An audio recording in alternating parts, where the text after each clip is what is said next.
Dana Holgorsen, ladies and gentlemen, if you have not heard, is now officially the new offensive coordinator at the University of Nebraska, at least for the remaining 3 games. And Rule in his press conference. And as always, I'll give my reaction to Rule's press conference today. The headline is Dana Holgorsen, offensive coordinator, calling the plays. And Marcus Satterfield will be solely focusing on tight ends, which, by the way, I pointed out a couple times this year. Wide receivers all over the place this year. Offensive line, wildly inconsistent. Quarterback, he's a young guy but hasn't trended in the correct direction. We have all these talented running backs, but we can't get consistency. Tight ends have actually played pretty well.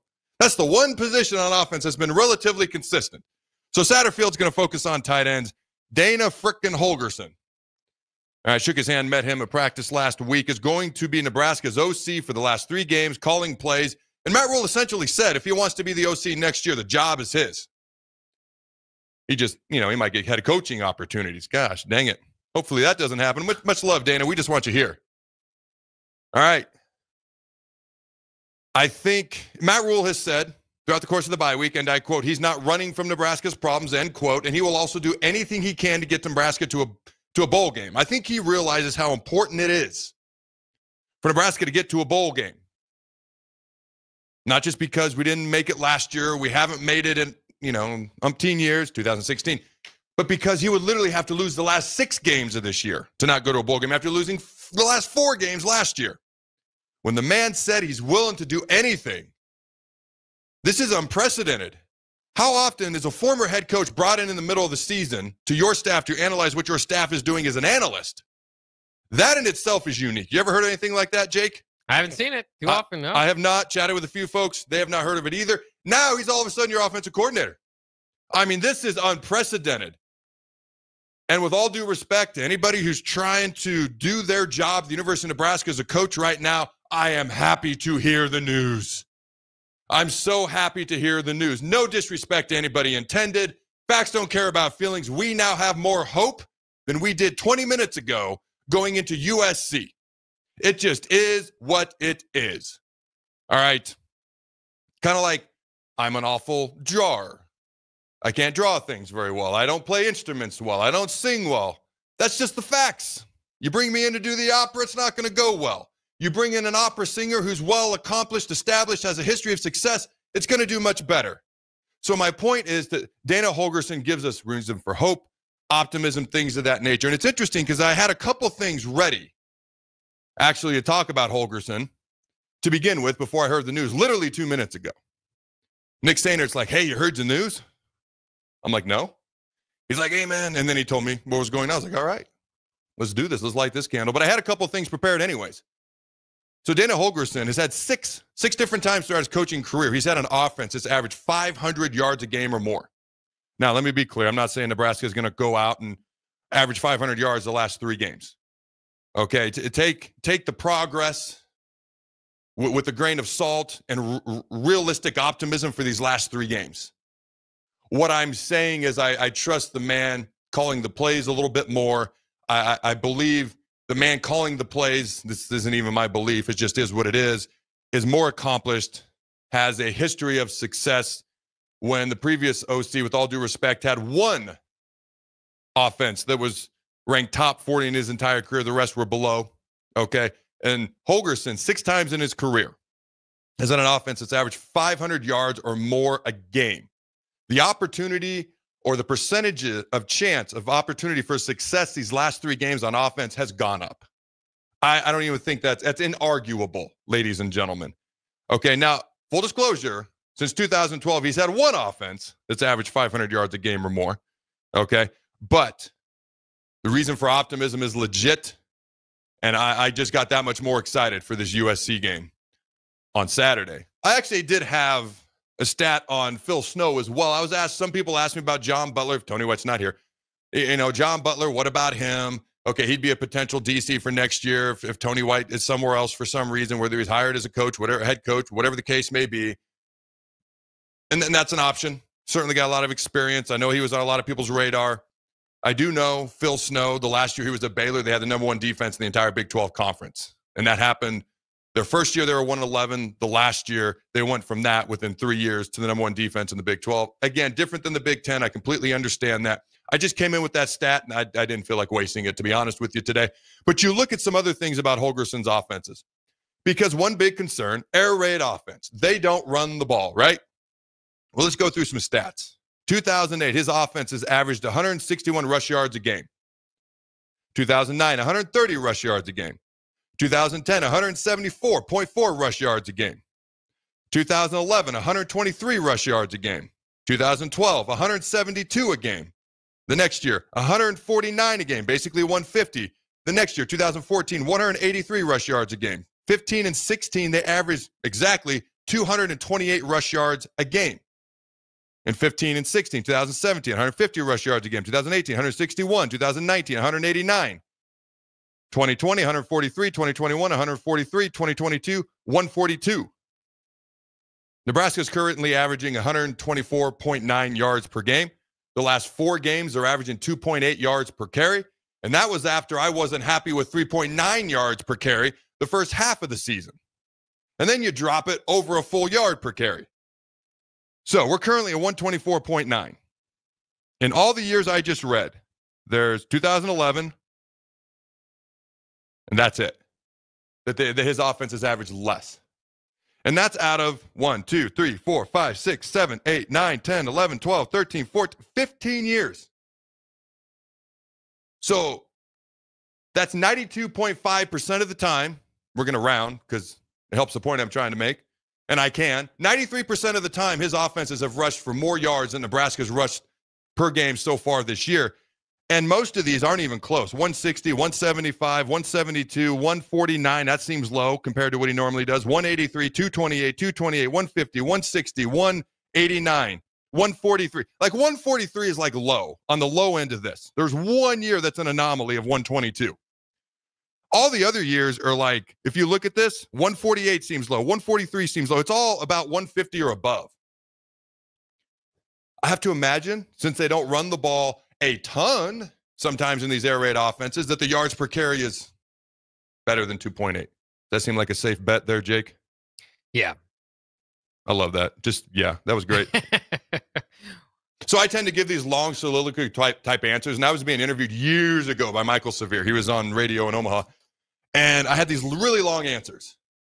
And then he asked me one question one time about a particular individual that I didn't have a whole lot to say about, and I simply said no. And he goes, wow, your lack of words spoke so loudly right there. Sometimes one word can say 1,000 words. All right, ladies and gentlemen, I'm excited to see a couple of things. I'm excited. I'm going to talk out of both sides of my mouth, and I'm going to point to Jake, and he can tell me I'm a fool or I'm making sense. Oh, how in the world? I got to promote. Steve Taylor's coming in at 12:30 today.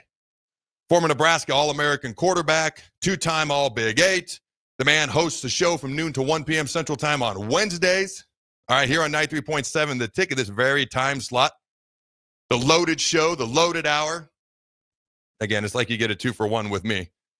But he does a great job on Wednesday. He's going to join me live in studio at 12:30. That was already planned. It couldn't be more perfect. You got a quarterback. You got an offensive guy. You've got an All-American coming in. He's going to join me live in studio at 12:30 today. But I'm going to talk out of both sides of my mouth, and then Jake can tell me I'm crazy or somehow this made sense. Because number one, I know for a fact, per the conversations I've had, he's trying to simplify what they're doing in there. He's not saying let's add a ton of more new things. Let's add more new drills, new all this new stuff. He's actually trying to simplify the less is more approach, especially with a young quarterback. It only makes too much sense. That being said, I'm curious to see what new wrinkles we're going to see at USC. Does that make any sense? I think he's going to simplify. If you've got like a playbook, if you're watching me on TV or on YouTube, you can see my hands. If not, my hands are like spread about 3 inches apart, mimicking where a big offensive playbook would be, okay? And you shrink it to like maybe an inch and a half thick. So you simplify, but then you just throw in like 2 or 3 new wrinkles. So you simplify, you throw in a couple of wrinkles. How did I do talking out of both sides of my mouth? Did that kind of make sense or not? Call me out if it doesn't make sense, Jake. Well, it makes sense. I get it. You know, I like that. My question is, though, and you know, what I was wondering is Nebraska's offense right now overly complicated? When you say simplify, does that mean just kind of take out some plays that are working? Does that mean change concept? What does that kind of mean? So I put out I call them clips because sometimes they're shorts, sometimes they're reels, depending on what social media platform you put them on. So I just dub them all clips. I put out a clip, I think Saturday morning, whenever it was. And I basically just talked about, and it's something Michael Severe actually pointed out a couple of weeks ago, and it made so much sense. Just like doing something as simple as getting in trips. It's a very simple thing for the offense, but it immediately creates problems for the defense, especially if you're in man-to-man. Then you go in motion or you do a yo-yo motion and you do it really fast. And the timing is impeccable because don't have 40 million plays. So you get really, really good, really, really fast, really, really efficient. And the quarterback can be really, really decisive, which has been challenging lately for him to do in these things. And something that's, you line up in trips, that's easy for an offense. But for a defense, you line up fast, you go in motion, you yo-yo, all of a sudden you shift. You mass shift to one side, you motion back. It's really simple for the offense, but for the defense, your mind's all over the place. I trained with guys who played at Oklahoma when I was getting ready for the draft, went down to Houston, Texas, and I trained for 3 months getting ready for the NFL Combine. I played with guys who played against the Big 12 championship game. They flat out admitted, they're like, by the time you guys were done motioning and shifting, I had no idea who I had in coverage. Because Callahan's offense, we'd do it so fast, we'd snap it, and they were lost. Okay, so that's not things that are tough for the offense. Sometimes what I see us doing on offense, I see us putting a tight end who's a wide receiver at running back and telling him to jump from beyond the 3-yard line into the end zone. When I don't know, give it to your 225-pound power back, run power and bulldoze into the end zone.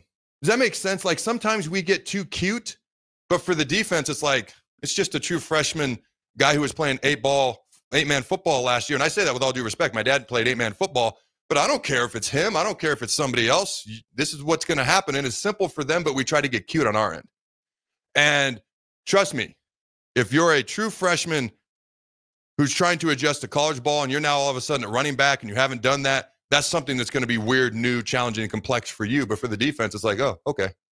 You're not doing anything fancy. But all of a sudden you can do these simple things on offense that appear complex to the defense and challenging to the defense, but it's just simple little things. Like you haven't even snapped the ball yet to do some of the things I've talked about. Does that actually make sense? Yeah. I mean, I could see some confusion on the defensive side from that. So for me, I think there's, and I talked about, and I'm not going to do it again out of respect for the guys who are still here, but I talked about, potential like quote unquote dream team coordinators next year. Well, to be honest with you, 2 of them will be in place this Saturday. With Tony running the defense still, obviously, and then Dana running the offense. And he did have a bye week to learn. And if I'm Dana, I'm not coming in wanting to run everything. I mean, how's he going to learn all that quickly? I don't care how smart and how long he's been doing it. How smart he is and how long he's been doing it. So for his sake, it'd be easier to simplify. For the offense's sake, it'd be easier to simplify. I'm tired of a 2-minute offense looking like a 4-minute offense because that's the opposite of what you're trying to accomplish. So for me, Dana Holgorsen obviously likes to throw the ball. He's really good at developing NFL-type quarterbacks. There's reason for some excitement and optimism. I don't know that we're going to go from averaging 18 points a game to like 40. Like, let's be realistic here. This is what his 8th day back in Lincoln. Okay, so let's keep it realistic. What I'm kind of hoping here is that the play calls make just a little bit more sense. The efficiency with which we can run the offense can be improved, can be quicker, which can in and of itself be challenging for a defense. Just moving faster, being more efficient, being quicker with what you're doing, being more decisive. All right, I could argue that having a 3-man route or a 2-man route is easier than a 4 or 5-man route, depending on who's at quarterback. And when you got a young guy, I'd rather have that extra 4th or 5th player in protecting the quarterback, giving him a little bit more time, and just put 3 routes out there. If one of the 3 guys can't get open, that's an issue in of itself. So for me, those are some of the things I look at, some of the things I get excited about. When it comes to running the ball, yeah, the yards per carry average throughout his career as a play caller is vastly superior to what Nebraska's been doing so far this year. And they average throughout his career, I could actually tally it up here, but they average over 150 yards per game rushing. And it's darn near 5 yards per carry. All right. Throughout his career as a play caller, whether it be West Virginia, Houston, Oklahoma State. And you think about the places he's coached. And with all due respect, they're decent football schools. West Virginia, decent football school. Oklahoma State, decent football school. Houston, on the rise as far as a football school. Probably more basketball known right now. But I get excited potentially, going forward, because we do have talented guys on this offense. We do. I feel like the size of our starting wide receivers has not been maximized. I feel like and obviously Ja'Cory Barney was getting the ball more and more. And he had it 14 times last game, but a guy like Jalen Lloyd should get more opportunities. I'm curious to see, does Malachi Coleman all of a sudden see the field, a big, tall, fast, athletic wide receiver, somebody who blocked well last year. We don't seem to be able to block well on the perimeter. He can play all 3 games, not burn a shirt, red shirt I'm talking about. So for me, I'm curious to see who maybe gets more opportunities, who some of these plays are drawn up for now. I'm curious to see, does he use Harburg at all? I don't know. We'll see about Harburg. Okay. Maybe that's like a lot in a short time frame. Maybe within a week or 2, there's more added to that when it comes to Harburg and what he can potentially do. I'm curious to see, how does that running back rotation look now? Dante Dowdell is a good running back, but he's a guy that's 200, 225 pounds, 6'2". He doesn't consistently run with that type of power and authority, though. He's always struck me as a guy that almost wishes he was a different type of back than he actually is. Like, embrace who you are, be what you are. You're a big, strong, actually explosive back for your size, but I don't see that power often enough. And for me, I've always thought Emmett Johnson should maybe be the starter, just that best all-around back. Okay, I'm curious to see what the running back rotation looks like. What's the pass-to-run ratio? Oh, my God, what's the screen ratio look like? That's a bad joke right there. Too soon. I apologize. But for me, I'm just genuinely curious to see how this all works out. All right. You got any quick thoughts here, Jake? Yeah, the other thing that I'm pretty excited about is Ja'Cory Barney and his usage, or maybe being able to unlock Jalen Lloyd, who only has 10 catches on the year. But particularly Barney, I want to see kind of, like you mentioned, they're giving him the ball more. Remember that Holgorsen was at West Virginia when Tavon Austin ran for 643 yards as a wide receiver. So could go back into that playbook and maybe dig a few plays out for Barney. Yeah, Tavon Austin, I remember him at West Virginia. Receiver, running back at times, returner. Barney's about 170. I don't know about the running back stuff, but I do like some of the other things you mentioned. You look at this USC game, and I wasn't going to dive too much into it today. We'll see what Steve wants to talk about when he gets here in a couple of minutes, but I've kind of dubbed that, I don't want to dub it this, but I feel like it's like the pressure bowl. USC's 4-5. Nebraska getting to a bowl game is obviously something that's uber important, okay? And in an era where players are opting out right and left and all anybody wants to do is make the college football playoff, Nebraska fans were looking for that. I don't want to use the word progress or whatever the case may be, but there's got to be something that shows us there's a legit reason to feel better going into the offseason rather than, all right, let's make the yearly trip to the fridge to get the Kool-Aid, which is getting harder to drink every year. Like, we need a reason to get off my fat butt I'll talk about and go to the fridge and drink the freaking Kool-Aid all off season. Or at least sip it a little bit. Jake, do you guzzle it? I have less over the years. I used to, yes. So to me, this is almost kind of like the pressure bowl a little bit, because obviously Matt Rule, he's feeling the pressure a little bit. You could see it last week in his press conference a week ago. Jake could probably have some of the notes from the press conference today. Is there much beyond the headline, which is Dana Holgorsen being the OC play caller? Well, just that Dylan is going to give it a go Tuesday, and they are also preparing for Heinrich if Dylan can't go. Okay. So obviously his back is still bugging him a little bit. All right. So you got Lincoln Riley's under the gun. They're starting a new quarterback. Matt Rule's kind of feeling a little bit of pressure. Hopefully Dylan's able to go. So there's probably going to be a package for Harburg either way, then I would assume, potentially. Hopefully Dylan can play. And if I'm looking into next year and I'm Matt Rule and I want to make sure Dylan comes back, by the way, all the conversations I've had so far to this point indicate that he will. Just FYI, I hadn't put that out there yet. I'm always hesitant to share things that are talked about behind the scenes, but I would look at a guy like Dana Holgorsen if I'm Matt Rule and be like, that'd be a reason for him to want to stay, which again, I've heard nothing but good indicators that he wants to come back either way. By the way, Lincoln Riley's buyout is $90 million. So USC is not looking to get rid of him unless they absolutely have to.